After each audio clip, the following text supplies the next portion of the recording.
Morning, just dropped the kids off at school. I'm now driving over to Poole to the Hyundai dealer and the start of 24 hours with a Ioniq.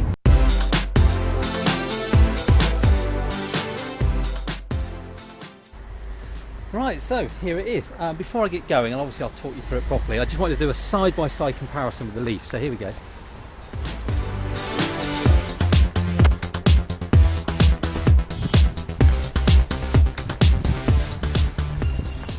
Okay, so here we go. I'm in a Hyundai Ioniq. My first impressions, and this is, I've just literally driven straight off the forecourt.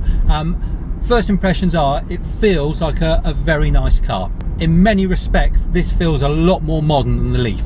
The Leaf, whilst I've never really noticed it before, because obviously it's my car, I drive it every day, it's just starting to feel a little bit tired and dated now in comparison. That's not to say this is ultra modern, but it just feels, you know, it's a new car, of course it is, but it just feels a little bit more modern than the Leaf. Now this is the top of the range one. It's the Electric Premium SE. So they do, in the electric only model, they do two types. They do a Premium and a Premium SE. The other thing that's caught my eye right from the off is the regen braking in it. Now this works on flappy paddles on the steering wheel, and it's got 3 levels. In fact, it's probably got 4 if you include off. So at the moment I've got no regen on, and it's just freewheeling. I've got my foot off the accelerator going downhill. It feels like a car in a gear that is either too high for going down hills, or you've got it in neutral. It just freewheels. If I push the pedal on the left, it gives me regen level 1. Now with nothing on, you get no regen at all. With level 1, as soon as I take my foot off the accelerator, I get a small amount of, it shows me on a bar, a small amount of charge going back into the battery. It's showing me at the moment 1 bar. Now if I click it again, level 2, if I now take my foot off, I'm at 30 miles an hour, take my foot off, I'll get 2 bars. So if I go back up to 30 miles an hour, click it to level 3, take my foot off, I've got 3 bars. So obviously the faster you're going, and if you're going downhill, you'll get more. But the difference there from what felt like freewheeling with nothing on, right down to level 3, which feels like I'm putting my foot on the brake. And from what the salesman said, the rear brake lights will illuminate at that time. They've given it to me with 75% charge, which is no use to me. So I'm going to go straight to a rapid, get it plugged in, get it up to 100%, and then I can zero the tripometer, and we can find out kind of, or get a better idea through my driving, and you'll see what sort of driving I do during the course of the day. You know, really what I can expect from it personally. Right, well first of all, a bit of a change of camera angle for you. You don't want to just be looking at my ugly mug the whole time, so you can actually see what it looks like inside this car a little bit. Secondly, that didn't quite work out as I hoped. The rapid charger knocked itself off for some reason, so I'm leaving the car park now. I've got 74 miles of range, it says, with 72% charge in the battery. Now I'm going to head to Southampton, which according to the sat nav in the car that I've set up is 32.1 miles away. So it's all dual carriageway and motorway driving, well, we'll just see. I'm not going to speed, I'm not going to do anything out of the ordinary. I'm just going to have a normal drive there to get my lunch, and we'll see what the battery does. But so far I'm quite enjoying the driving here. The regen, the level 3, which is obviously the toughest regen if you like, that took a little bit of getting used to, but I'm kind of feeling it now. It's this one pedal driving. All right, it doesn't necessarily bring it to a stop. It might do, but I haven't experienced that yet. Certainly it seems the slower you get, the less harsh it is. A bit like the Leaf really, but it's more defined. Now I've got used to it, I like it. Originally I found it a little bit sort of snatchy and a bit difficult, but it's just about reading the road, seeing what's going on around you, and you know, that I'm on a hill going up, so it almost came to a stop there. But yeah, I'm quite enjoying that, and I've found naturally just settling into normal drive mode. So there's eco, normal and sport. Normal seems to go suit just driving around the town. And it's nice to have that sport for the extra bit of oomph. Okay, so that's interesting. The steering wheel kind of took on a bit of a life of its own then. I wasn't aware that this had any sort of driver assist as far as keeping in the lane was concerned. It's got the beepers that warn you when you're getting towards the white lines, but the steering wheel definitely took over very slightly there. I'm not sure what that was all about. There's definitely some control. It does itself here. I had no idea it had that. This road isn't the best one to test it on. The white lines are rubbish here and there's nothing to my near side. When I get on the motorway, I'm going to give that a proper go. If that's something that comes in this car as standard, then that we're kind of going towards where the new Leaf wants to be with its Pro Pilot. How much assistance this has got, I don't know, but well, hopefully we'll find out through the course of the day. Well, we're stuck in traffic now trying to get into Southampton, but I've done just over 30 miles. So we started on, was it 74% battery, and it was showing about 73 miles, something like that. Obviously the guessometer now has adjusted. Now, just for kind of make sure we get the stats right. Today it's 15 degrees, the roads are dry. I have spent the whole journey here, so probably 28 of the 30 plus miles have been on dual carriageways and motorways. I have had the cruise control set at 70 mile an hour. So I think, you know, from an EV driving point of view, that is the most inefficient way of driving one of these cars. And using the adaptive cruise control, quite often I was coming up behind lorries, it was slowing down, so I was moving out as we were going uphill. So obviously it was using a lot more power. So we are now, I don't know if you can see the screen, 57% battery and 57 miles. So from my point of view, even on an inefficient drive, this will do 1 mile per 1%, which is far better than the 24 kilowatt hour Leaf that I've got at the moment. So the salesman's suggestion that it would do 120 real world miles, I think is probably spot on. And absolutely, if you drive it carefully around the town really efficiently, there's no reason why you couldn't be pushing towards 150. I'm absolutely sure of it. So for me, that's really positive. Now I think it's a 28 kilowatt hour battery in here. The drag coefficient of this car is something like 0.24. When you compare that to the current Leaf, which I think is 0.29, obviously that shows that it's a little bit better battery from the 24 kilowatt hour one, but you are getting substantially more range from it. So and that also translates into the noise in the cabin. On the motorway, it was minimal. It was very nice, very relaxing, and that was really helped by all this adaptive cruise control. It was such a nice drive. I have to say the cruise control is really good in this. You know, I barely had to have any inputs at all. I didn't have to touch the pedals at any point, and as far as steering was concerned, it was a nudge every so often just to let the car know I was still here and still awake. I didn't have any of the heaters turned on, although it feels quite warm, the sun's out behind the glass. What I have done is had the air-conditioned seat on, which I've never had before, and it's very interesting.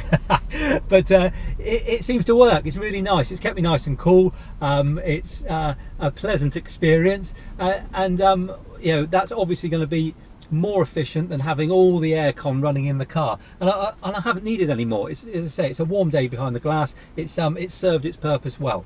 But that's really interesting as well. So looking at my miles per kilowatt hour, in my Leaf I've never zeroed it, so it's been just running the lifetime of the car, and at the moment it's at 3.9. occasionally it drops into 4.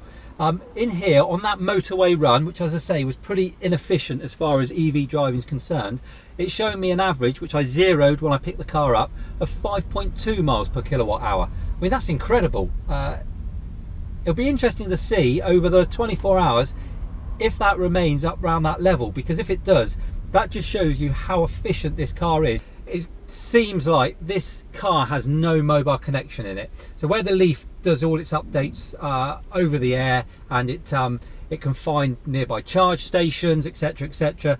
This one, if you ask it to do anything like find out the traffic or the weather, etc., it says no Wi-Fi connected. So live services are not accessible. Please connect to a Wi-Fi network. So we're all parked. We're at IKEA, and why would I go anywhere else for lunch when there's meatballs and free coffee on offer? Well, that's me refueled and spent up. You can't walk through that marketplace without buying stuff you never knew you needed. Anyway, that's sorted. I think what I'm going to do is I'm going to drive back towards home and find somewhere to stop where I can basically just go through the cockpit in the car here and look at all the different features, look around the car, and just generally have an all-round kind of feel for what this car's like and what it's about. So I've arrived at a nice quiet spot that I thought would be ideal just to show you around this car, sort of inside and out. And it looks like it's about to start raining, so I think we'll start with the outside. Notwithstanding the colour, which I'll be honest, personal preference isn't my favourite, but you know, everybody likes something different. The car itself, I think, looks quite nice. You can see where they've obviously tried to reduce drag and make it as efficient as possible. It's quite rounded. You can see the back of it really does sort of allow the air to roll off of it without creating too much drag. That is one issue though, I must admit. This kind of spoiler doesn't look much from the back here, but I'll show you from inside in a bit. It's like a bar right across your rear view mirror and makes it really difficult to see out the back. I don't know if they're LED lights, but they're interesting touches. They make it look nice. The other interesting feature for this full electric one at the front is of course there's no grille, and I think that just tidies the front of the car up. That makes it look quite nice. You've got your LED running lights as standard. On the whole, I think it's a nice looking car. As with most modern cars, it's all keyless. You have a key in your pocket, and I quite like these little touches. So you press to unlock, your wing mirror comes out.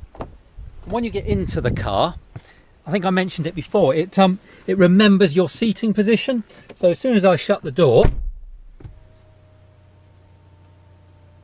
there you go, my seat goes back to where it remembers. So inside the car, it's priced to a point. This isn't a premium car. This isn't a £60,000 car. So you have to expect some compromises. But you look around, you know, there's little kind of what looks like leather touches. I think the dashboard's quite nice. You know, the buttons and everything seems to be quite logical. And I certainly, within a few minutes of getting in here, I was able to sort of navigate my way around quite nicely. Well, we'll start over at this side. So obviously you've got your presets for your seats. You can set those. On the driver's side, we've got auto wing mirrors coming in and out, and the usual array of windows. Passenger and driver are auto up, auto down. The rears aren't. Down here, we've got the lane assist, some of the usual bits and pieces you would see. That is your blind spot, and this vest is it's the noise. It's the noise that the car generates when it's going at low speed, and you can turn that on and off. And then you've got your opening and closing for your recharging and your timers, etc. for that. When you start it up, get a nice little tune, as you do in most of these electric cars, and it's a nice display. So basically on the left hand side, we've got these bars go up and down to tell you when you're putting your foot on the accelerator how much power you're using, and if you're regenning and how much. Nice digital speedo with you can obviously change how this all looks, but it gives you an idea of how much range you've got. And then sort of an information window, and you can change that to lots of different things, and you can look through it, lots and lots of different information. And then on the far right, you've got your battery charge. On the steering wheel, pretty standard cruise control, setting up the adaptive cruise control, and then the controls for your phone, radio, etc. This one has got DAB in it, and it seems to work quite well. Not all of them do around here. On the main screen itself, so the EV button brings up your details about your battery and how efficiently you're driving, and if you can go into these different things and see how quickly it's going to be to charge. So 24 minutes on a rapid, 3 hours and 15 on a 7 kilowatt charger, and on a granny charger 10 hours 50, and we've got 33% battery left and 33 miles. So there's lots and lots of information on here. Plus you've got all your normal connections. You've got Apple CarPlay, you've got your DAB radio, FM, AM, all the bits and pieces that you would normally expect, and your sat nav, which I have to say worked quite well, taking me to Southampton. Climate control, all the usual bits and pieces that you would expect in a car like this, and 2 powers plus a USB and an auxiliary, and also under this armrest, if you can see it in the light, there's another USB. So plenty of connectivity and plenty of places to charge your phone. There's no gear stick as such, so what you've got here is a kind of a handrest and a drive, reverse and park, and you've got neutral in the middle, and in addition to that you've got the different drive modes. You've got heated seats in the front, and you've got this is a nice touch, I think, air conditioned seats. It's lovely, it blows nice cool air at your bottom. Heated steering wheel, auto handbrake, that's your parking sensors, the noise on and off, and an electronic handbrake. The door cards, I think this is where they've started to save a little bit of money. They just look a little bit cheap, a little bit dated. Nothing fundamentally wrong with them, but they're not the best. You can probably, I don't know if you can see again in the light, the speakers and the sound system are branded with Infinity. It's okay. I drive a Techno Leaf. The Bose system in that is by far superior. I have to say it's much better than this one. There's nothing wrong with it and it sounds absolutely fine, but if I was to do a like for like comparison, the Bose is definitely wins hands down. In the back, and I'm sure the kids will give us a better idea later, but you can see their seats are in there. There's ample room. There's obviously the climate comes into the back there through those vents. There's some sort of cup holders, a little armrest with cup holders in. Just, you know, for a car of this size, it's roomy enough in the back for probably 2 adults, 3 at a real push. So the boot is a good size, I have to say. One thing I have noticed is it's quite, I say quite shallow. It's shallow in comparison to if you bought an ICE version in this car. Basically the battery is underneath, so you get some storage in there, you get some bits and pieces. There's no spare wheel, but it's a little bit shallower than it would otherwise be. Oh epic air freshener in the back. Oh Daddy, Yes, are we all in? you get to go high percent more. Can you press this? Oh, you've got heated seats in the back. Yeah. You got your own individual heated seats. Yes. Yeah, I want to get one of these. Oh wow, is that it? You sold now because you get your own heated seat? Yeah, heated seat, own heated seat, no argument about it. We want this car! It feels a bit cheap inside. Do you think? Yeah, I prefer ours. I prefer the Leaf. So that's interesting. I thought that this felt a bit more modern, but Okay. with like the door cards feel really This looks cheap. rubbish. I think. I see. I didn't mind all this. This is top of the range, is it? Yeah. Okay. It looks big when I drove home. You know, when I got in. Right. I'll put the Leaf next to it. They're exactly the same size. The Leaf is taller, Right. but lengthwise they look almost the Leaf's identical. stocky then. Well, after a long day out and about driving, I'm home now. We've just been into town and back, which meant another, what, 20-25 mile round trip, dual carriageways and A roads. Interestingly enough, 13%, and the low battery warning sign came on. Plugged into the wall here. Remember, I'm a 7 kilowatt charger, and it's saying 13%, 4 hours to charge. So as far as I'm concerned, that's really good. Good morning. Car's been on charge all night. It's the day we've got to give it back today, but first of all we are heading to do some keep fit at the gym, aren't we? Yeah.